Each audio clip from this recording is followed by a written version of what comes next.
प्यारे बच्चों, कैसे हैं आप सभी? उम्मीद करता हूं कि आप सभी काफी अच्छे होंगे, बेहतरीन होंगे, स्वस्थ होंगे और शानदार होंगे। और पॉलिटेक्निक फर्स्ट सेमेस्टर का इंजीनियरिंग ग्राफिक्स सब्जेक्ट का ये आपका लेक्चर नंबर फर्स्ट रहने वाला है।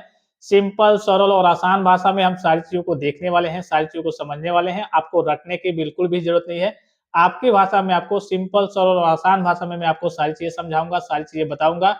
और इन सारी चीजों की अगर आपको नीड है, जो कि आपको इंटरफेस पे दिख रहा होगा, तो प्ले स्टोर से जाकर के पॉली वाला टेक्निक एप्लीकेशन को डाउनलोड करके आप इन सारी चीजों का लाभ वगैरह प्राप्त कर सकते हैं और आप अपनी तैयारी को बूस्ट कर सकते हैं। चलिए हम इंटरफेस पे चलते हैं, लेक्चर को स्टार्ट करते हैं। प्यारे बच्चों, चूंकि आपका लेक्चर नंबर फर्स्ट है, तो कुछ बेसिक और बुनियादी चीजें हैं जिसकी जानकारी आपके पास होनी चाहिए कि ये सब्जेक्ट आपका किस टाइप का है, ये सब्जेक्ट आखिर आपको क्यों पढ़ाया जाता है, इसका उद्देश्य क्या है, इसका इंपॉर्टेंस क्या है, इसमें आपके टोटल यूनिट्स कितने हैं, टोटल चैप्टर्स कितने हैं, किस चैप्टर से कितने नंबर के क्वेश्चंस आपके बोर्ड परीक्षा में पूछे जाते हैं। भाई जाहिर सी बात है कि अगर आपको ये पता चल जाए कि हाँ, इस चैप्टर से 20 नंबर पूछे जाएंगे, इस चैप्टर से केवल 3 नंबर पूछे जाएंगे, तो आप फोकस किस पे करेंगे? 20 नंबर वाले पे पहले करेंगे ना कि अरे यार, ये तो पासिंग मार्क्स तो अकेले दी जा रहा है। और ऐसे चैप्टर इसमें है भी, अभी मैं आपको दिखाऊंगा।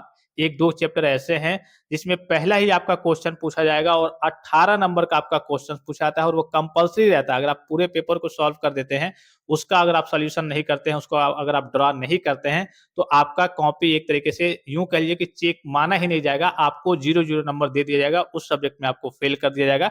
तो जो बेसिक और बुनियादी चीजें हैं, सबसे पहले वो देख लीजिए, आपका पेपर किस प्रकार से आता है, हिंदी में रहता है या फिर इंग्लिश में रहता है।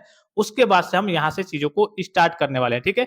और पढ़ने में आपको मजा आएगा, काफी बेहतरीन चीजें, बेहतरीन तरीके से मैं आपको चीजों को समझाऊंगा, चीजों को बताऊंगा। आपको रटने की भी जरूरत नहीं पड़ेगी, बस आप देखते चलेंगे तो आपके डाउट्स वगैरह क्लियर होते चलेंगे, ठीक है। और ऑफिशियल नए सिलेबस के अकॉर्डिंग ही हम सारी चीजों को पढ़ेंगे। आप एक बार चाहें तो वेबसाइट से जाकर के, मैंने आपको ग्रुप में भेजा भी है आपको सिलेबस का लिंक वगैरह, ठीक है। उसको देख करके सिलेबस का जो पीडीएफ है आप मिलान भी कर सकते हैं। ऑफिशियल चीजों के मतलब ऑफिशियल जो आपका सिलेबस है उसी के अकॉर्डिंग हम सारी चीजों को पढ़ने वाले हैं, ठीक है।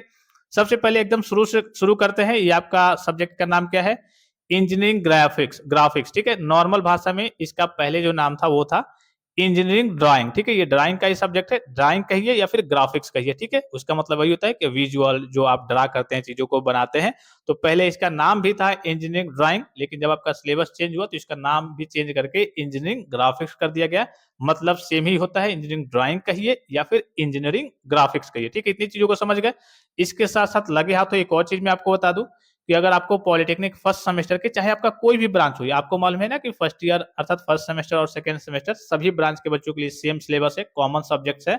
तो अगर आपको सभी सब्जेक्ट के नोट्स चाहिए, बुक चाहिए, ओरिजिनल बुक के पीडीएफ चाहिए, ई बुक चाहिए, पिछले 12 साल के ओरिजिनल क्वेश्चन पेपर चाहिए, प्रैक्टिस के लिए एमसीक्यू चाहिए, इंपॉर्टेंट क्वेश्चंस के पीडीएफ चाहिए, प्री बोर्ड का मॉडल पेपर चाहिए इस बार का, तो ये सारी चीजें बच्चों आपको पॉली वाला टेक्निक एप्लीकेशन पे मिनिमम चार्जेस में मात्र 99 रुपीज में देखने को मिल जाएंगे।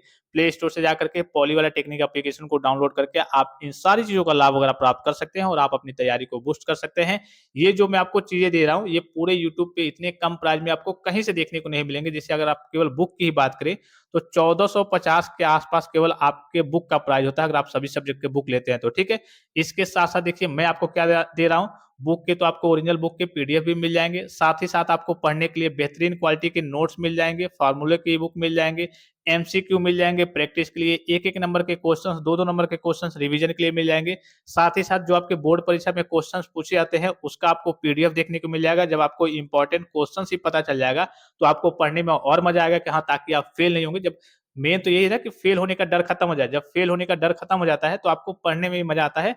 आपके अंदर कॉन्फिडेंस क्रिएट हो जाता है कि यार यार मेरे अंदर तो कॉन्फिडेंस है कि हमने इतना पढ़ लिया है कि मेन मेन जो चीजें हैं कि हम पास हो जाएंगे। जब पास होने का, फेल होने का मतलब डर खत्म हो जाएगा, तब आपको पढ़ने में भी मजा आएगा, ठीक है। इसके साथ साथ आपको कई सारी चीजें यहाँ पे प्री बोर्ड का मॉडल पेपर दिया जाता है, उसका पीडीएफ दिया जाता है प्रैक्टिस के लिए कि बच्चे प्रैक्टिस करें। उसमें वही सारे क्वेश्चंस रहते हैं जो इस बार आपके बोर्ड परीक्षा में पूछे जा सकते हैं। तो ये सारी चीजें आपको पॉली वाला टेक्निक एप्लीकेशन पे देखने को मिल जाएंगी। प्ले स्टोर से जाकर के पॉली वाला टेक्निक एप्लीकेशन को डाउनलोड करके मात्र 99 रुपीज में आप इन सारी चीजों का लाभ वगैरह प्राप्त कर सकते हैं और आप अपनी तैयारी को बूस्ट कर सकते हैं, ठीक है। जितनी भी चीजों को हम पढ़ेंगे नए सिलेबस के अकॉर्डिंग, जो आपका बदला हुआ नया सिलेबस है उसके अकॉर्डिंग हम सारी चीजों को पढ़ेंगे और ऑल ब्रांच के बच्चों के लिए ये सारी चीजें आपके लिए सेम है, ठीक है। अब यहाँ से देखिए मेन चीज आपके लिए आती है कि कोर्स ऑब्जेक्टिव। इस सब्जेक्ट का अर्थात जो आप इंजीनियरिंग ग्राफिक्स पढ़ रहे हैं, आखिर इसका उद्देश्य क्या है? आखिर ये आपको क्यों पढ़ाया जाता है? ठीक है? इसका मेन पर्पज़ क्या है? मेन उद्देश्य क्या है? ठीक है? तो आरेखण मतलब ड्राइंग। आरेखण इंजीनियरों और तकनीशियनों की एक भाषा है, एक प्रकार की लैंग्वेज है। जैसे फॉर एग्ज़ाम्पल एक छोटा-सा एग्ज़ाम्पल लेकर के मैं आपको बता दे रहा हूँ, ठीक है? ये मान लीजिए फॉर एग्ज़ाम्पल ये एक प्रकार का ड्राइंग हो गया, ठीक है? कोई भी ड्राइंग आप बस इमेजिन कर लीजिए, ठीक है? ये आप इंजीनियर हो गए, ठीक है? ये आपका मान लीजिए कि जो आपका काम करने वाला है, आपके साथ कोई मिस्त्री होगा, ठीक है? उसके साथ लेबर होंगे या फिर वर्कर्स कह सकते हैं, लेबर कहिए या फिर वर्कर्स कहिए, ठीक है? तो आपके देखिए ये जो ड्राइंग है, ठीक है? ये ड्राइंग आप क्या करेंगे? आप इंजीनियर हैं, आपने इसको बनाया है, तैयार किया है कि भाई एक कहिए कि बिल्डिंग बनानी है, ठीक है? घर का एग्ज़ाम्पल लेते हैं, सबसे सिंपल है, तो इसी को लेकर के बनाने के लिए तो बहुत सारे मैकेनिकल कुछ पार्ट्स हो सकते हैं, कोई भी ऑब्जेक्ट हो सकता है, कोई भी आपका पुल हो सकता है, बिल्डिंग हो सकता है, कोई भी फैक्ट्री हो सकती है, समथिंग जो भी हो, लेकिन हम एक नॉर्मल घर का एग्ज़ाम्पल लेते हैं, ठीक है? भाई आप इंजीनियर हो गए, आपने एक घर का नक्शा बनाया कि हाँ, एक घर बनाना है जिसमें 2 रूम हो, ठीक है? बीच में एक गैलरी हो, इधर गेस्ट रूम हो, इधर कहिए कि टॉयलेट बाथरूम हो, यहाँ पे इधर किचन हो, मतलब समथिंग जो भी होगा, ठीक है? आप अपने हिसाब से बनाए होंगे। अब क्या करेंगे, इस नक्शे से आप क्या करेंगे, इस मिस्त्री को या फिर जो वर्कर्स हैं, लेबर्स हैं, उनको समझाएँगे कि देखो यार, ये नक्शा है, इस प्रकार से एक बिल्डिंग बनानी है, एक घर बनाना है, ठीक है? आप इनको समझाएँगे, इनको बताएँगे, जो भी वर्कर्स होंगे, मिस्त्री होंगे, लेबर होंगे, उनको बताएँगे, समझाएँगे ना, तो वो देख के समझेंगे, फिर ये बनाना स्टार्ट करेंगे। भाई बनाने का काम तो आप करेंगे नहीं, आप तो इंजीनियर हैं, आपने नक्शा बना दिया, तैयार कर दिया कि हाँ, ऐसे एक घर बनाना है, इसमें 2 रूम रहेंगे, 1 गैलरी रहेगी, 1 किचन चाहिए, 1 बाथरूम चाहिए यहाँ पे, ठीक है? और ऊपर चढ़ने के लिए जो सीढ़ी होती है, वो चाहिए। आप जो भी आपको ड्राइंग बनाना होगा, बनाएँगे, फिर इनको समझाएँगे। तो ये क्या है, एक प्रकार की लैंग्वेज का ही तो काम कर रहा है, जो आपके मिस्त्री लेबर हो गए और जो आप हो गए, आपके बीच में ये जो ड्राइंग है, एक प्रकार की भाषा का ही तो काम कर रहा है। इसी के चलते अर्थात इसी ग्राफिक्स के चलते, इसी ड्राइंग के चलते आप इनको चीज़ों को समझा रहे हैं, इनको चीज़ों को बता रहे हैं और इनको जो काम करना है, वो इसी के अकॉर्डिंग, इसी नक्शे को देख कर के, इसी हिसाब से इनको डिज़ाइन करना है, ड्रा करना है, ठीक है? तो आपने क्या किया, एक प्रकार का आपने एक डिज़ाइन बनाया, एक ड्राइंग बनाया और इसकी सहायता से इनको आपने समझाया, फिर ये बनाना स्टार्ट करेंगे। तो यही कहा गया है यहाँ पे पहला पॉइंट कि जो आपका देखिए आरेखर जो है, जो ड्राइंग जो है वो इंजीनियरों और तकनीशियन यानी कि इंजीनियर्स हो गए या फिर टेक्नीशियंस जो भी तकनीशियन होते हैं उनको भी इंजीनियर कहते हैं। तो इंजीनियरों या फिर कह सकते हैं तकनीशियनों की एक प्रकार की टेक्नीशियंस की एक प्रकार की भाषा होती है जिसमें ये कह सकते हैं कि आपस में ये बातें करते हैं, ड्राइंग के थ्रू आपस में बातें करते हैं, ड्राइंग के थ्रू चीज़ों को समझते हैं, ड्राइंग के थ्रू चीज़ों को देखते हैं। ठीक है? इतना समझ गए?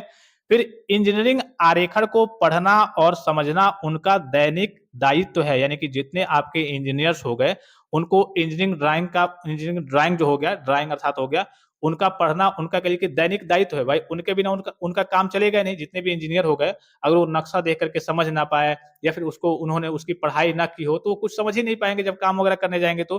तो वही कहा जा रहा है कि इंजीनियरिंग आरेखण को पढ़ना और समझना उनका दायित्व है। किनका दायित्व है? इंजीनियरों और टेक्नीशियनों का, तकनीशियनों का दायित्व है, ठीक है? अब देखिए यहाँ से इस विषय का उद्देश्य छात्रों में बुनियादी आरेखण यानी कि बुनियादी ड्राइंग स्किल विकसित करना है ताकि वे इन कौशलों का उपयोग इंजीनियरिंग आरेखण यानी कि इंजीनियरिंग ड्राइंग को तैयार करने, उन्हें पढ़ने और उन्हें समझने में कर सकें। यानी कि बेसिक और बुनियादी जानकारी आपको दी जा रही है ताकि आप इंजीनियरिंग ड्राइंग के बारे में बेसिक-बेसिक चीज़ों को समझ पाएँ, बेसिक-बेसिक चीज़ों को जान पाएँ। जब भी आपको कुछ ड्रा करना होगा तो थोड़ी बहुत चीज़ों को आप भी ड्रा कर पाएँ। फॉर एग्ज़ाम्पल मैं आपको बता दे रहा हूँ, जैसे मान लीजिए ये एक प्रकार का घर हो गया, ठीक है? ये आपका किसमें है? 3D में है जो आपको दिख रहा है, ठीक है? चलिए मैं बना ही दे रहा हूँ। ये आपका घर हो गया, ठीक है?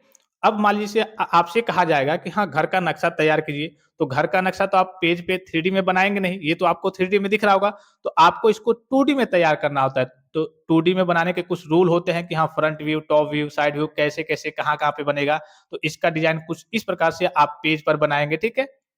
कुछ इस प्रकार से आपका पेज पर बनेगा।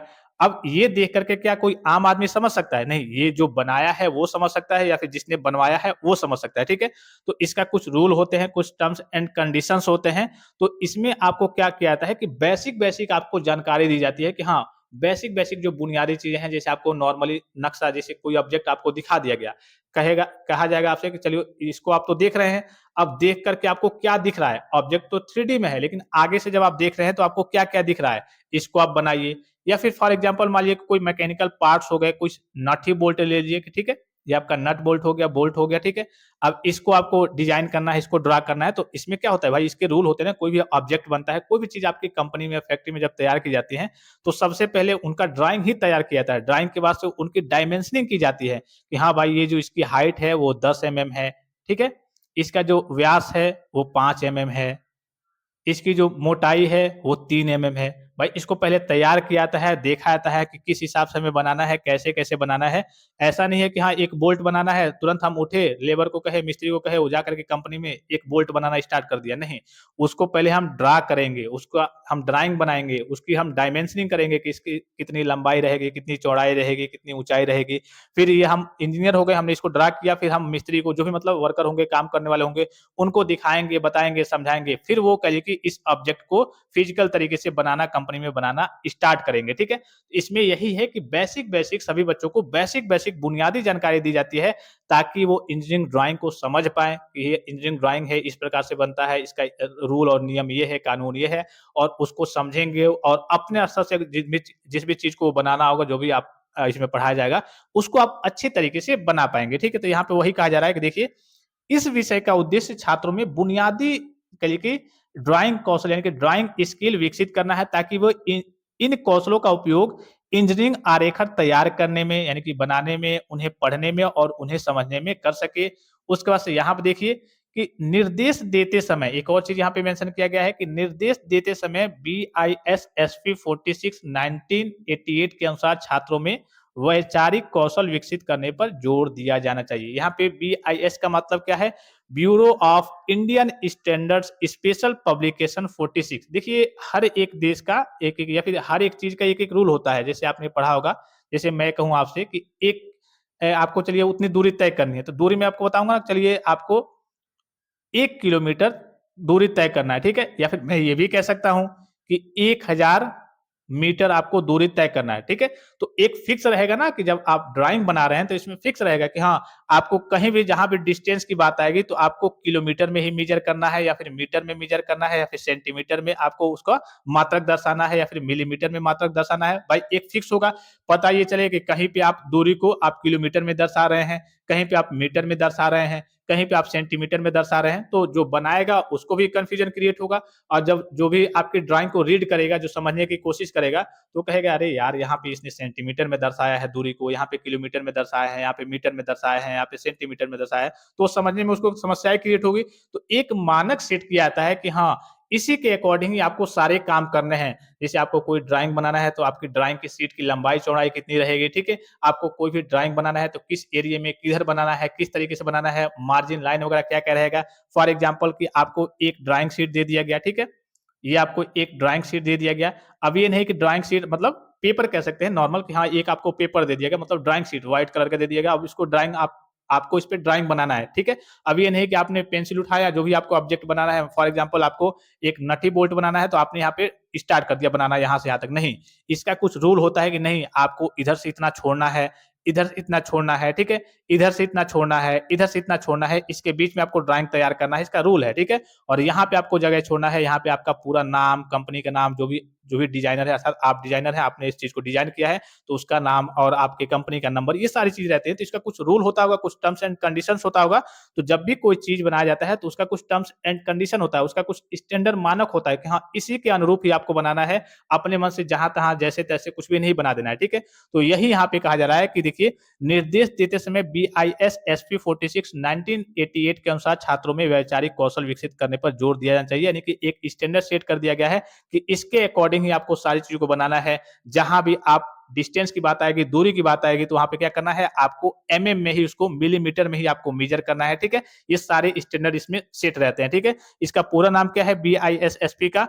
ब्यूरो ऑफ यहाँ पे देखिए bureau of Indian standards special publication 46 इसका पूरा नाम है, ठीक है? ये मतलब इसी कहिए कि ये एक प्रकार का स्टैंडर्ड इसमें सेट कर दिया गया है, इसमें रूल, नियम, कानून एक प्रकार से कह सकते हैं कि हैं और इसी प्रकार से जहाँ भी चीज़ें आप बनाएँगे तो इसी के अनुरूप ही आप पूरा काम करेंगे, यही आपका स्टैंडर्ड है, bureau of Indian standard special publication 46, ठीक है? इसी के अकॉर्डिंग ही आपको सारे ड्राइंग को तैयार करना है, सारे ड्राइंग में डायमेंशनिंग करनी है, सारी चीज़ों को दर्शाना है, जो भी बताना होगा, इसी के अकॉर्डिंग ही आप बताएँगे। भाई हर एक जैसे आपका इंटरनेशनल में चले जाएँगे तो हो सकता है कि अमेरिका में जो डिज़ाइन वगैरह तैयार किया जाता होगा, ड्राइंग वगैरह बनाया जाता होगा, तो उनका रूल कुछ और होगा, ऑस्ट्रेलिया का कुछ और होगा, जापान का कुछ और होगा, चाइना का कुछ और होगा। तो हम इंडियन के अकॉर्डिंग ही पढ़ेंगे ना कि हाँ, हमें नक्शे पे कैसे-कैसे ऑब्जेक्ट को तैयार करना है, किस फॉर्मेट में, उसमें डिस्टेंस जो रहेगा उसको एमएम में मेज़र करना है या फिर किलोमीटर में मेज़र करना है। भाई ज़ाहिर-सी बात है कि अगर आपको 1 किलोमीटर की लाइन खींचनी है, तो 1 किलोमीटर का आप पेज थोड़ी लाएँगे। उसपे मानेंगे कि हाँ, 1 किलोमीटर बराबर 5 एमएम, ठीक है? 1 किलोमीटर बराबर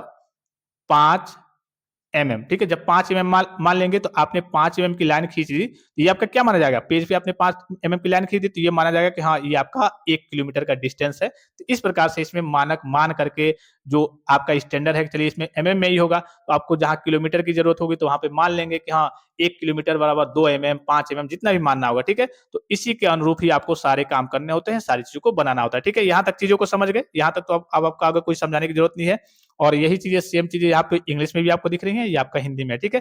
तो कोर्स का इस सब्जेक्ट का आप ऑब्जेक्टिव यानी कि उद्देश्य समझ गए कि ये क्यों पढ़ाया जाता है? बेसिक जानकारी के लिए कि आप छोटी-मोटी चीज़ों को ड्रा कर पाएँ, उनको बना पाएँ। अगर कोई आपको नक्शा छोटा-मोटा दे दे किसी ऑब्जेक्ट का या फिर किसी घर का, तो उसको देख कर के आप थोड़ा बहुत समझ जाएँ कि अरे यार हाँ, ये यहाँ पे चीज़ है, ये यहाँ पे रहेगा, यहाँ पे देखो 2 रूम है, यहाँ पे किचन है, यहाँ पे बाथरूम है, यहाँ पे टॉयलेट है, ठीक है? नॉर्मल चीज़ों के बारे में आप बेसिक जानकारी यहाँ से देख कर के नक्शे को प्राप्त कर लेंगे। अब यहाँ से थोड़ा-सा आपका मेन स्टार्ट होता है कि टोटल बच्चों आपके यूनिट्स कितने हैं? तो टोटल जो आपके यूनिट्स हैं 5 हैं। 5 में कौन-कौन से हैं? अभी मैं आपको ऑफिशियल सिलेबस भी दिखाऊँगा। पहला है बेसिक एलिमेंट्स ऑफ ड्राइंग यानी कि ड्राइंग के मूल तत्व। इससे आपके 22 नंबर के क्वेश्चंस आपके बोर्ड परीक्षा में एराइज होंगे। फिर दूसरा है आपका ऑर्थोग्राफिक प्रोजेक्शन लंबकोणीय प्रक्षेप वेरी इंपॉर्टेंट है और यही जो आपका है ये पहला क्वेश्चन आपका आपके पेपर में यही पूछा जाएगा। अभी मैं आपको पेपर दिखाऊंगा, इसमें यही पूछा जाएगा और ये 18 नंबर का एक ही क्वेश्चन है। 18 नंबर का आपसे अकेले पूछा जाएगा और कहेगा आपके बोर्ड परीक्षा में कि question number first is compulsory, यानी कि जो क्वेश्चन नंबर फर्स्ट है वो कंपल्सरी है। आप सभी क्वेश्चन को कर देते हैं। मान लीजिए कि फॉर एग्जांपल कि इस 18 को निकाल देंगे तो आपका कितना बचेगा? 42 नंबर बचेंगे। आप 42 में 42 कर देते हैं, लेकिन इस क्वेश्चन को अगर आप अटेम्प्ट नहीं करते हैं, इस क्वेश्चन को अगर आप नहीं बनाते हैं, इसका डिजाइन अगर आप नहीं तैयार करते हैं, तो आप उस सब्जेक्ट में डायरेक्टली फेल कर दिए जाएंगे, क्योंकि वहां पे मेंशन रहेगा कि question number first is compulsory. और ये मैं आपको इतने कई लोग पढ़ाते हैं, पता नहीं बच्चों को समझ में नहीं आता है, उलझा देते हैं। इतने बेहतरीन तरीके से इसको मैं आपको बताऊंगा कि एक ही क्वेश्चन आपको डायरेक्ट 18 नंबर देकर के जाएगा और ये पहला ही क्वेश्चन आपका आता है। भाई पहला क्वेश्चन अगर आपने 18 नंबर कर लिया तो बस 2 ही नंबर तो आपको चाहिए। तो एकदम बेहतरीन तरीके से इसको मैं आपको बताऊंगा, ठीक है? अभी बस नाम देखते चलिए और मार्क्स देखते चलिए। फिर आपका है projection of solids and section, यानी कि ठोस और परिच्छेद का प्रक्षेप बनाना है, इसका 10 नंबर पूछा जाएगा। आइसोमेट्रिक प्रोजेक्शन समपरिमाण प्रक्षेप हो गया, इसका 10 नंबर पूछा जाएगा। और उसके बाद से इंट्रोडक्शन टू ऑटोकैड, यानी कि ऑटोकैड का परिचय, इससे 0 नंबर। अब कुछ बच्चे यहाँ पे कंफ्यूजन में पड़ जाएंगे कि अरे यार ऐसा कैसे हो सकता है कि ये तो यूनिट है और इसमें कह लिए 0 नंबर पूछा जाएगा। तो ये आपका एक तरीके से प्रैक्टिकली टाइप का चैप्टर वगैरह है। इसमें आपको कंप्यूटर पे चीजें बताई जाती हैं, डिजाइनिंग वगैरह के बारे में सिखाई जाती हैं। इससे आपके बोर्ड परीक्षा में क्वेश्चंस वगैरह एराइज नहीं होते हैं, ठीक है? तो ये तो आपने यूनिट देख लिया। अब यूनिट सबसे लंबा आपका ये वाला है, ठीक है? इसमें आपके 5 6 7 चैप्टर हो जाएंगे। तो अब हम चलिए चैप्टर देखते हैं। वेटेज आपने देख लिया कि हाँ, इससे इतने-इतने क्वेश्चंस वगैरह पूछे जाते हैं और जब मैं आपको पढ़ाऊँगा, जब मैं आपको चीज़ें बताऊँगा, तो उसमें मैं आपको मेंशन करते चलूँगा कि कौन-कौन से आपके इम्पोर्टेंट टॉपिक है, जो आपके एग्ज़ाम में हर बार पूछे जाते हैं, ठीक है? अब देखिए यहाँ से आपका ऑफिशियल और लेटेस्ट नया सिलेबस है। पहला आपका यूनिट दिख रहा होगा, बेसिक एलिमेंट्स ऑफ ड्राइंग, यानी कि ड्राइंग के मूल तत्व, ठीक है? तो अभी हम पहला पढ़ रहे हैं, पूरा मैं आपको दिखा दे रहा हूँ, ठीक है? जानकारी के लिए। लेकिन अब अभी हम पहला पढ़ने वाले हैं, तो इसका बस आप नॉर्मल सा सिलेबस देख लीजिए कि आपको क्या-क्या पढ़ना है। तो सबसे पहले इंट्रोडक्शन टू ड्राइंग इंस्ट्रूमेंट्स, यानी कि ड्राइंग के जितने भी आपके उपकरण हैं, उपकरण में क्या हो गया भाई, आपका स्केल हो गया, पेंसिल हो गया, इरेज़र हो गया, ठीक है? आपका कटर हो गया। इसके अलावा आपके कहिए कि जो मिनी ड्राफ्टर जिसे एमडी कहते हैं, जो आपकी स्केल का काम करता है, वो हो गया, आपका प्रोटेक्टर हो गया, चाँदा हो गया, ठीक है? बहुत सारी चीज़ें होती हैं, तो जितने इंस्ट्रूमेंट हैं और आपका शीट हो गया, जिस शीट पे आप ड्राइंग को बनाते हैं, जिस पेज पे, पेपर पे, वो हो गया। उसके बाद से ड्राइंग शीट हो गया, जिस टेबल पे आप रख कर के बनाते हैं, ठीक है? एक तो ड्राइंग शीट हो गया, एक ड्राइंग टेबल हो गया, गया जिस टेबल पे आप रख करके ड्राइंग को बनाएंगे, एक आपका ड्राइंग शीट होता है, एक तो आपका अभी मैं आपको बताऊंगा, ठीक है। ड्राइंग टेबल आपका अलग होता है, ड्राइंग शीट आपका अलग होता है, ठीक है, सब अलग अलग चीजें होती है। फिर आपका ड्राइंग बोर्ड अलग अलग होता है, तो सब मैं अभी आपको आगे दिखाऊंगा। फिर उसके बाद से मटेरियल्स के बारे में पढ़ना है, क्या क्या मटेरियल्स लगते हैं, layout and size of drawing, drawing का लेआउट कितना रहेगा और उसका साइज क्या क्या रहना चाहिए, किस प्रकार से आपकी सीट होती है और ड्राइंग बोर्ड आपका किस प्रकार से होता है, इन सारी चीजों के बारे में। फिर उसके बाद से डिफरेंट टाइप्स ऑफ लाइन, जो रेखाएं आप पढ़ते हैं, लाइन खींचते हैं, वो कैसे कैसी होती हैं। भाई एक लाइन आप ऐसे खींचते होंगे, एक आप वर्टिकली भी लाइन खींचते होंगे, एक आप तिरछा इंक्लाइन भी खींचते होंगे, तो लाइन के बारे में पढ़ना है। वही यहाँ पे कहा जा रहा है कि different types of lines as per BIS यानी कि bureau of Indian standard specification के अकॉर्डिंग, और प्रैक्टिस करना है। और वर्टिकल हो गया, हॉरिजॉन्टल हो गया, इंक्लाइन लाइन हो गया।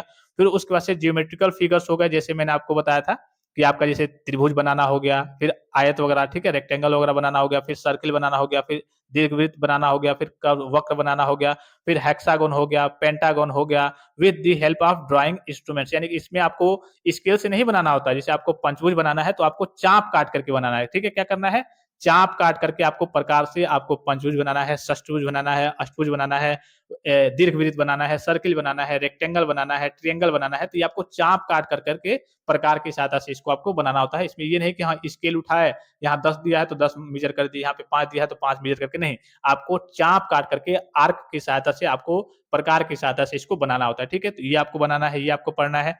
फिर उसके बाद से common symbols and conventions of materials used in engineering, जितने भी आपके इंजीनियरिंग में जो भी आपके ऑब्जेक्ट मटेरियल्स यूज होते हैं, जैसे आपका शीशा हो गया, सीमेंट हो गया, बालू हो गया, और जितनी भी आपकी सामग्री हो गई, उनको कैसे दर्शाया जाता है, कैसे उसको देख करके इंजीनियर पहचानेंगे कि हाँ ये इसका चिन्ह है, ये इसका चिन्ह है, उसके बारे में पढ़ना है। फिर उसके बाद से free hand and instrumental lettering alphabet and numericals, यानी कि आपका ए से लेकर के जेड तक और 0 से लेकर के आपका 9 तक, इसको आपको कैसे लिखना है, कैसे बनाना है, आपसे एग्जाम में देता है। फॉर एग्जांपल ऐसे देगा, ठीक है, आई लव माई इंडिया, ठीक है, ये बड़े अक्षर में देगा, ठीक है, मैं नॉर्मली आपको बस जनरली लिख के बता रहा हूं। अब ये दे देगा, आप कहेगा कि आप लिखिए आई लव माई इंडिया, तो आई कैसे आपको लिखना होता है, ठीक है। जैसे बहुत सारे बच्चे, फॉर एग्जांपल बहुत सारे बच्चे ए ऐसे बनाते हैं कि नहीं, बहुत सारे बच्चे ए ऐसे बनाते हैं। अब इंजीनियरिंग में ए किस प्रकार से बनता है, तो ये वाला आपका गलत है, इंजीनियरिंग में आपका ए इस प्रकार से बनता है, ठीक है। अब इस प्रकार से तो बनता है, लेकिन इसका भी रूल है, इसकी कुछ हाइट होती होगी, कितने हाइट में, अब ये नहीं कि हाँ चलिए पाताल से लेकर के आकाश एकदम मतलब ऊपर तक चले गए, 1 किलोमीटर तक चलेगा, भाई इसका कुछ ना कुछ तो होता होगा ना कि हाँ इतने हाइट में ही बनाना है, तो वहां पे मेंशन रहता है, जो स्टैंडर्ड है वो यही है कि हाँ 10 mm की हाइट में बनाना है। फिर इसका भी यहाँ से यहाँ तक, यहाँ से लेकर के यहाँ तक, इसका भी कुछ ना कुछ करिए कि चौड़ाई होगी, ठीक है, लंबाई चौड़ाई होगी, ठीक है। फिर उसके बाद से ये जो यहाँ पे गैप दिख रहा होगा, ये जो दिख रहा होगा लाइन, ये यहाँ रहेगा या फिर यहाँ रहेगा या फिर जो बीच में है यहाँ रहेगा, ये कितना ऊपर नीचे रहता है, तो सबको लिखने का एक एक तरीका होता है, तो इसी के बारे में पढ़ना है। आपको 0 बनाना है तो 0 आपको ऐसे बनाना है, या फिर 0 आपको ऐसे बनाना है, ठीक है। बी बनाना है तो बी कैसे बनाना है, सी बनाना है तो सी, सबका एक एक लिखने का तरीका होता है। और जब आप तरीका सीख जाएंगे तो आपसे एग्जाम में यही पूछा जाएगा कि आप लिखिए आई लव इंडिया, ठीक है, समथिंग ऐसे देगा, मतलब कुछ भी वो दे सकता है, ऑनेस्टी दी बेस्ट पॉलिसी, जो भी उसको अच्छा लगेगा एग्जाम में दे देगा। तो बस आपको तरीका जब मालूम चल जाएगा कि हाँ ए से लेकर के जेड तक हमें कैसे लिखना है, 0 से लेकर के 9 तक हमें कैसे लिखना है, तो जब आपको तरीका मालूम चल जाएगा तो आपको जो भी देगा लिखने के लिए तो आप आसानी से लिख लेंगे। तो यही आपका जो ये वाला चैप्टर है, जिसे अक्षरण कहते हैं, ये यही वाला है, ठीक है। और इसका कुछ रूल होता है कि हाँ इस रेशियो में आपको लिखना है और इतने mm की हाइट में आपको लिखना है। फिर उसके बाद से डायमेंशनिंग में क्या होता है, जैसे फॉर एग्जाम्पल कि आपने कोई भी एक ऑब्जेक्ट बनाया, एक ये मान लीजिए कोई हमने एक ऑब्जेक्ट बनाया, अब इसकी कुछ ना कुछ तो लंबाई होगी, कुछ ना कुछ तो चौड़ाई होगी ना, तो इसको दर्शाना पड़ेगा ना कि हाँ भाई इसकी जो लंबाई है वो 10 mm है, चौड़ाई जो है वो कहिए कि 5 mm, मतलब लंबाई 5 mm है, चौड़ाई जो भी हो, लंबाई चौड़ाई, तो आप इसको दर्शाएंगे ना कि हाँ इतनी इतनी इसकी हाइट है, इसका इतना इसका कहिए कि लंबाई है, चौड़ाई है, ऊंचाई है, सबको आप दर्शाएंगे। कोई इसमें सर्किल होगा तो इसको दर्शाएंगे कि हाँ इसका जो व्यास है सर्किल का वो 10 mm है, चाहे 5 mm है, जितना होगा उसको दर्शाना पड़ेगा। तो इसी को हम क्या कहते हैं, डायमेंशनिंग कहते हैं। तो दर्शाने का भी तरीका होता है कि कैसे आपको दर्शाना है, कैसे आपको दिखाना है, उसके बारे में पढ़ना है। फिर स्केल यहाँ पे दिख रहा होगा, मापने के बारे में पढ़ना है। अब मापने क्या होता है, जैसे मान लीजिए कि आप इंजीनियर हैं, ठीक है, आपको बनाना है 200 किलोमीटर का आपको रोड बनाना है, ठीक है। कितने किलोमीटर का? 200 किलोमीटर का रोड बनाना है। अब इसको आपको नक्शे पे, ये आपके पास एक कहिए कि पेज हो गया, ठीक है। इस पे आपको नक्शे पे आपको दिखाना है, एक पेपर पे आपको दिखाना है कि हम 200 किलोमीटर का यहाँ से लेकर के वहां तक का हमें कॉन्ट्रैक्ट मिला है, हम हाईवे तैयार करने वाले हैं। तो क्या आप 200 किलोमीटर का कोई पेज लेंगे? उतना बड़ा पेज होता है भाई? आपका तो पेज यही हो गया नॉर्मल सा, आपका जो ड्राइंग शीट होगा, जो पेज होगा, उसी पे आप बनाएंगे। तो इस पे मानक मानेंगे कि हाँ, 100 किलोमीटर बराबर 1 mm, ठीक है। 1 mm, तो 200 किलोमीटर है तो 2 mm, ठीक है। तो आप 2 mm की लाइन यहाँ पे मान लीजिए, फॉर एग्जांपल मैं बता रहा हूँ, मैं बड़ा बड़ा करके दिखाने के लिए। ये 2 mm मान लीजिए कि आपका हो गया, ये 1 mm मान लीजिए, ये आपका दूसरा mm मान लीजिए। अब इतने में दर्शाएंगे तो इतने में दर्शाएंगे कि 100 किलोमीटर जैसे हम जाएंगे तो यहाँ पे एक हम ब्रिज हमें बनाना है। जो भी आपको बनाना होगा उसको आप अच्छे तरीके से दर्शाएंगे ना। तो स्केल में यही होता है कि बड़ी बड़ी चीजों को, बड़े बड़े जो आपकी दूरी होती है उसको छोटा अपना मानक मान करके उसको स्केल में दर्शाना होता है। या फिर जो बहुत छोटी चीजें हो गई जो एक तरीके से पेज पे नहीं बन सकती, तो उसको मानेंगे। जैसे मान लीजिए कि एकदम छोटी चीज हो गई तो उसको मानेंगे कि इतनी जो छोटी चीज है, तो उसको हम मानेंगे कि हाँ, 1 सेंटीमीटर बराबर इतना कहिए कि ये होगा। तो उसको माना, जो छोटी चीज है उसको हम बड़ा करके बनाएंगे, जो बड़ी चीज है उसको स्केल की सहायता से हम छोटा करके पेज पे बनाएंगे, ठीक ठीक है। तो यही आपका स्केल होता है। ये पहला आपने देख लिया, इसमें बेसिक बेसिक चीजों को ही पढ़ना है। ये पहला आपका यूनिट है, ठीक है। सेम चीजें आपको देखिए, आपका सिलेबस जो है ऑफिशियल यहाँ पे आपको हिंदी में भी दिख रहा होगा। देखिए, पहले एक टॉपिक मैं आपको पढ़ के बता दे रहा हूँ, ये आप अपना पढ़ते रहेंगे नोट से। ड्राइंग के उपकरणों के बारे में, सामग्रियों के बारे में, लेआउट के बारे में, और ड्राइंग शीट के बारे में, ड्राइंग बोर्ड के बारे में, ड्राइंग का आकार क्या है, उसके परिचय के बारे में, कितना उसका स्टैंडर्ड है, किस साइज का आता है, इसके बारे में आपको पढ़ना है, ठीक है। तो ये आपका पूरा ओवरऑल जो मैंने आपको इंग्लिश में ऊपर बताया, पूरा आपका यहाँ पे हिंदी में दिख रहा होगा, ठीक है। तो ये आपने यूनिट नंबर फर्स्ट देख लिया, ऑफिशियल सिलेबस। अब देखिए इसके बाद से यूनिट नंबर सेकंड, मैं आपको केवल अब यूनिट दिखा दे रहा हूँ। जब भी मैं आपको कोई भी यूनिट पढ़ाऊंगा तो आपको मैं डिटेल में बताऊंगा। अभी बस आप देखते चलिए सिलेबस का, एक तरीके से बस देखते चलिए। दूसरा है आपका यूनिट इसमें ऑर्थोग्राफिक प्रोजेक्शन, जो मैंने आपको बताया था कि पहला एक क्वेश्चन आपका पूछा जाता है 18 नंबर का, वो यहीं से आपका पूछा जाता है, ठीक है। इसमें फ्रंट व्यू, टॉप व्यू और साइड व्यू आपको बनाना होता है। ये आपका दूसरा यूनिट हो गया।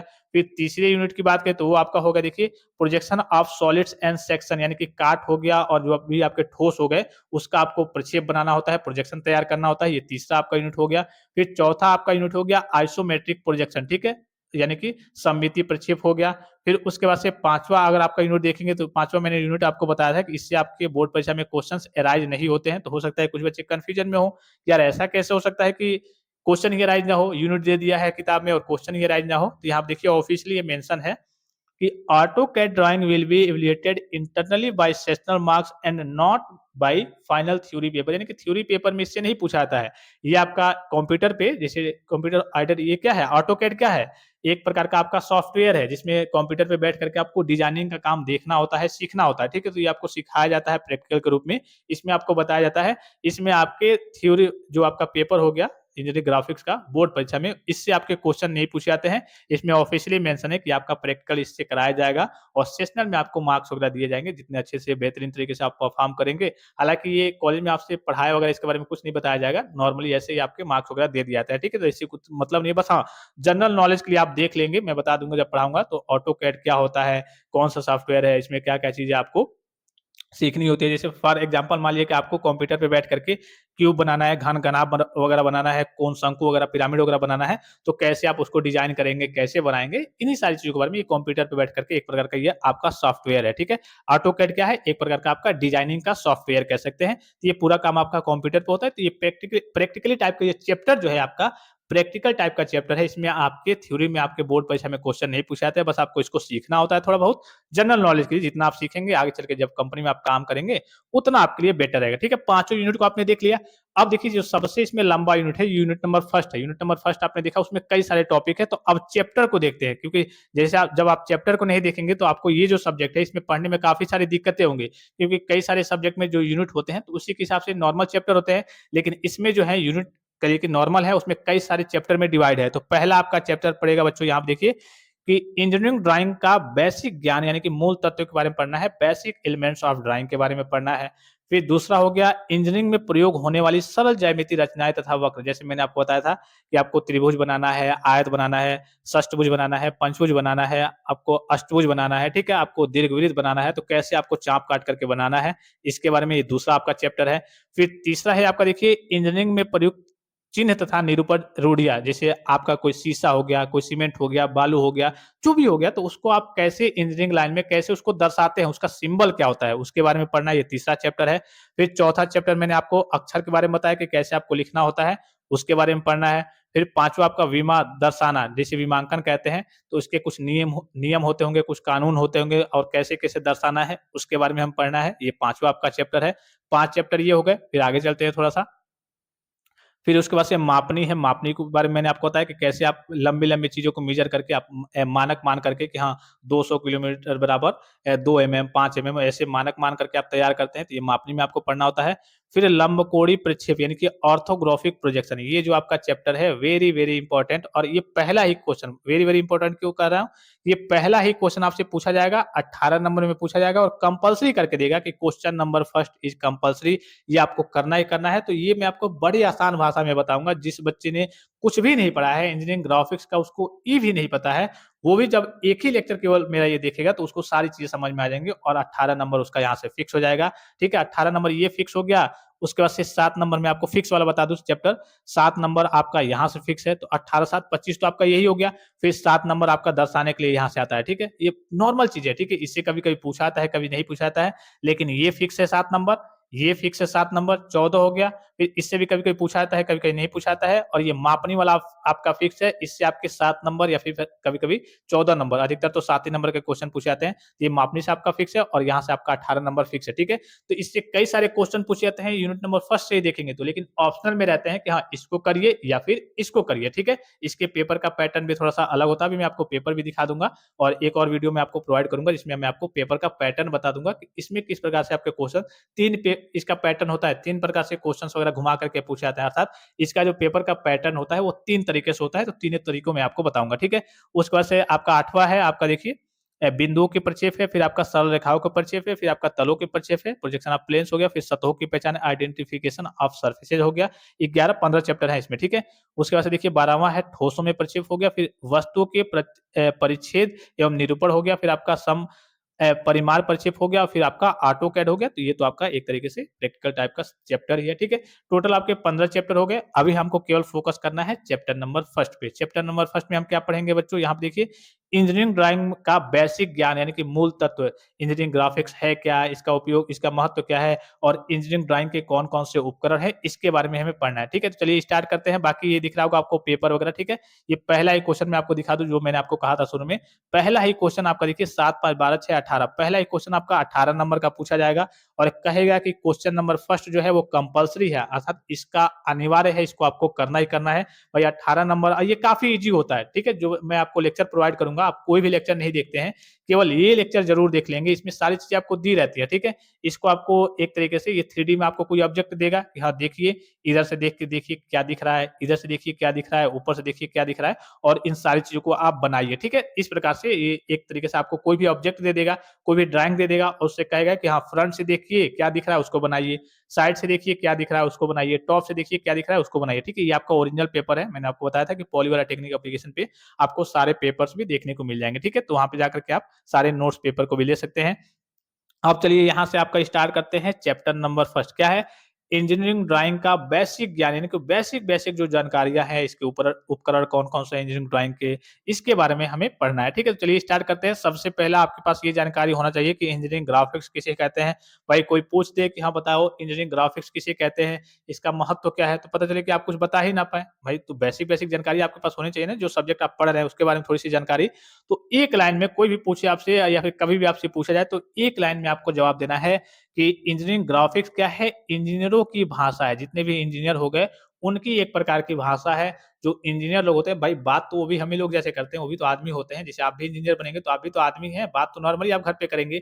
लेकिन जो भी आपका काम होता है, तो अधिकतर काम आपका इंजीनियरिंग ड्राइंग के थ्रू होगा कि आपको कोई ड्राइंग मिल जाएगा, उसको देख कर के समझना है, उसको उस हिसाब से कोई बिल्डिंग आपको बनाना है, तो एक ड्राइंग पहले आपको तैयार करना होगा, उसको समझना होगा, आपके लेबर मिस्त्री को समझाना होगा और फिर उसको आप तैयार करेंगे, ठीक है? तो क्या हो गया, एक प्रकार का आप बातचीत ही तो कर रहे हैं, ड्राइंग के माध्यम से ड्राइंग को देख करके आप लोगों को बता रहे हैं, खुद भी समझ रहे हैं, लोगों को समझा रहे हैं, ड्राइंग आप बना रहे हैं।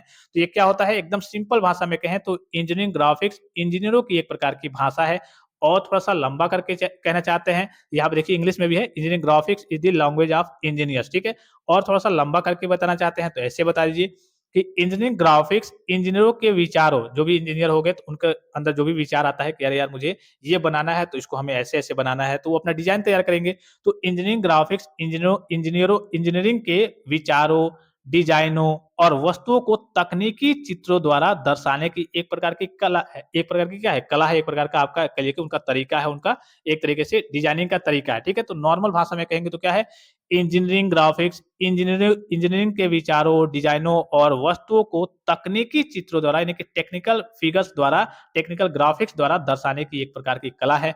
हिंदी में इंग्लिश में यही आपको यहाँ पे दिख रहा होगा कि engineering graphics is the visual representation of engineering ideas, designs and objects through technical drawings, ठीक है? सिंपल चीजें हैं, आपको नॉर्मल भाषा में कहना है। कोई भी आपसे पूछे, कहीं भी आपसे पूछा जाए कि बताओ इंजीनियरिंग ग्राफिक्स क्या है, तो आप एक भाषा में कहेंगे engineering graphics is the language of engineers, यानी कि इंजीनियरिंग ग्राफिक्स जो है वो इंजीनियरिंग की एक इंजीनियरों की एक प्रकार की भाषा होती है। इंजीनियर इस ड्राइंग के थ्रू ही, इसी कहिए कि ग्राफिक्स के थ्रू ही आपस में बात करते हैं, चीजों को समझते हैं, चीजों को बनाते हैं, चीजों को समझाते हैं, ठीक है? समझ गए?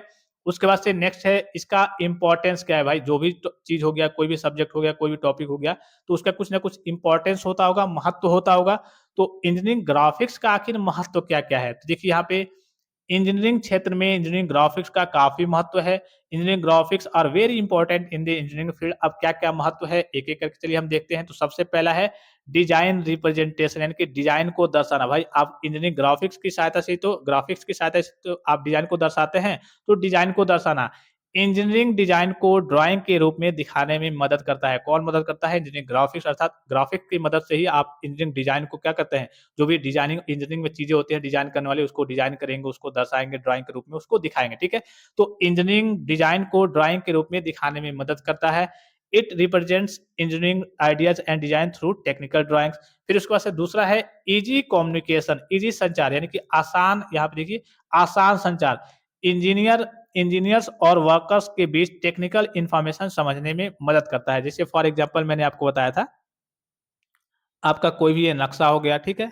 समथिंग कोई भी नक्शा ले लीजिए, मान लीजिए कि उल्टा-पुल्टा नक्शा ले लिया हमने। ये इंजीनियर हो गया, ये आपके मिस्त्री हो गए, वर्कर्स हो गए, ठीक है? तो क्या करेंगे आप, इसको दिखा कर के इनको समझाएँगे, बताएँगे, जो भी जटिल चीज़ें होंगी, आप डायरेक्ट इनसे कह देंगे कि हाँ, ये एक बिल्डिंग बनानी है, इस प्रकार से समझाएँगे, बताएँगे, बिना नक्शे के। अभी आप इमेजिन कीजिए कि बिना नक्शे के आप इनसे बता रहे हैं कि हाँ, एक बिल्डिंग तैयार करना है, जिसमें 2 रूम चाहिए, किचन चाहिए, बाथरूम चाहिए, ठीक है? तो आपने उनको ना कुछ डायमेंशन दिया कि कितना इसकी लंबाई है, चौड़ाई है, कितने वर्ग फीट में है, स्क्वायर फीट में है, ठीक है? कुछ नहीं आपने बताया, तो भाई ये क्या बना पाएँगे?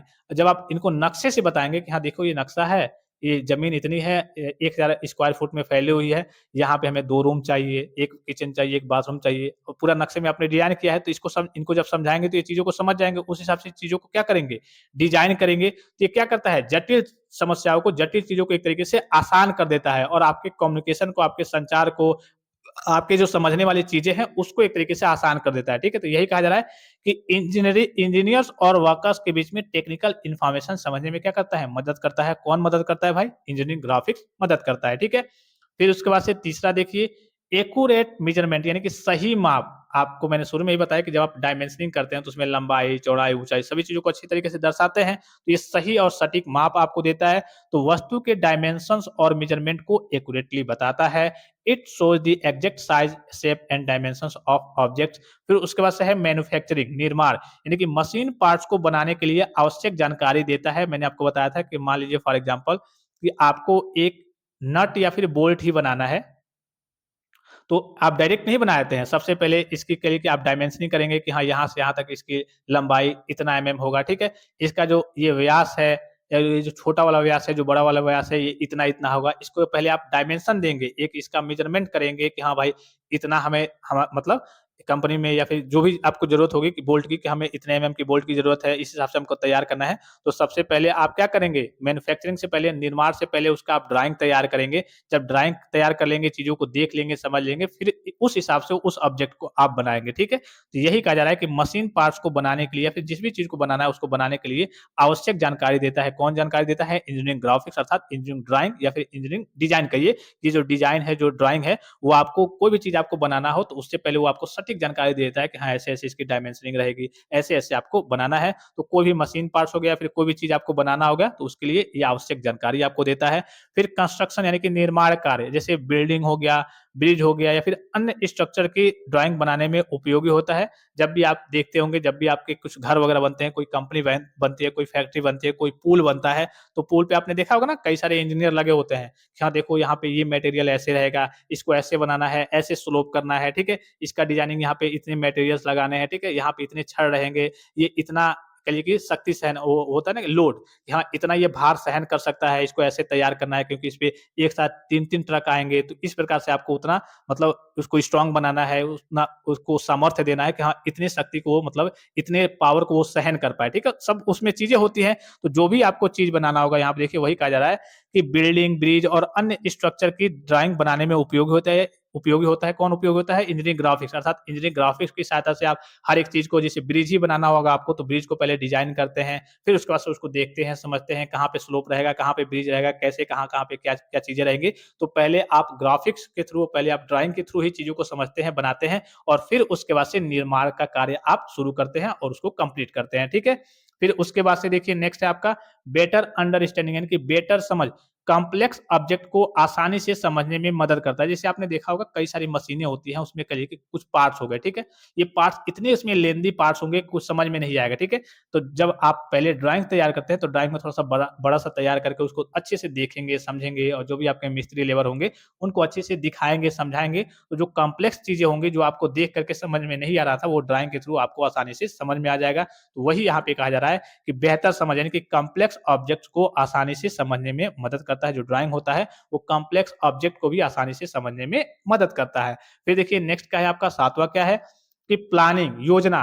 कभी भी आपने देखा होगा कोई भी प्रोजेक्ट चालू होता है, कोई भी कंपनी में कोई काम होता है, जैसे मान लीजिए कि आप कोई भी एग्ज़ाम्पल ले लीजिए कि किसी कंपनी में कोई ऑब्जेक्ट बनने वाला है, ठीक है? तो सबसे पहले उसकी प्लानिंग की जाती है, उसका उसका प्रोजेक्ट जारी होता है, उसकी प्लानिंग की जाती है, फिर उसके बाद से उसका लेआउट तैयार किया जाता है, पूरा उसका डायमेंशनिंग की जाती है, फिर उसको बनाया जाता है। तो वही यहाँ पे कहा जा रहा है कि प्रोजेक्ट की प्लानिंग और लेआउट तैयार करने में क्या होता है, काफ़ी ज़्यादा सहायक होता है। जो ड्राइंग होता है, वो प्रोजेक्ट की प्लानिंग, उसका लेआउट तैयार करने में, उसको बनाने में काफ़ी ज़्यादा यूज़फुल होता है, काफ़ी ज़्यादा सहायक होता है, काफ़ी सहायता प्रदान करता है। फिर उसके बाद से है प्रॉब्लम सॉल्विंग, समस्या समाधान, यानी कि इंजीनियरिंग प्रॉब्लम्स को ड्राइंग के माध्यम से समझने और हल करने में क्या करता है, ये मदद करता है। जो भी आपका ड्राइंग हो गया, तो बड़ी-बड़ी चीज़ों को, जिसमें कॉम्प्लेक्स चीज़ें होती हैं, उसको समझने में, आसान बनाने में ये मदद करता है। फिर उसके बाद से मॉडिफिकेशन, एक्जिस्टिंग डिज़ाइन्स में आवश्यक बदलाव करने में सहायता करता है। जैसे कैसे करता है, फॉर एग्ज़ाम्पल कि आपने कोई ऑब्जेक्ट बनाया है, ठीक है? आपने कोई भी ऑब्जेक्ट मान लीजिए, कुछ भी मान लीजिए, एक सिक्का ही ले लीजिए। ये मैं नॉर्मल आपके एग्ज़ाम्पल के लिए बता रहा हूँ, ठीक है? तो अब आपको लगता है कि नहीं यार, इसमें कुछ गड़बड़ी है, ठीक है? ये हमने पहले तो डिज़ाइन कर लिया, ठीक है? चलिए हम कहिए कि एक नट का एग्ज़ाम्पल ले लेते हैं, ठीक है? तो आपने पहले से इसको डिज़ाइन किया है, अब आपको लगता है कि नहीं यार, इसमें कुछ गड़बड़ी दिख रही है, ठीक है? ये तो पहले वाला है, तो इसमें यही कहा जा रहा है कि एक्जिस्टिंग डिज़ाइन को आवश्यक बदलाव करने में सहायता।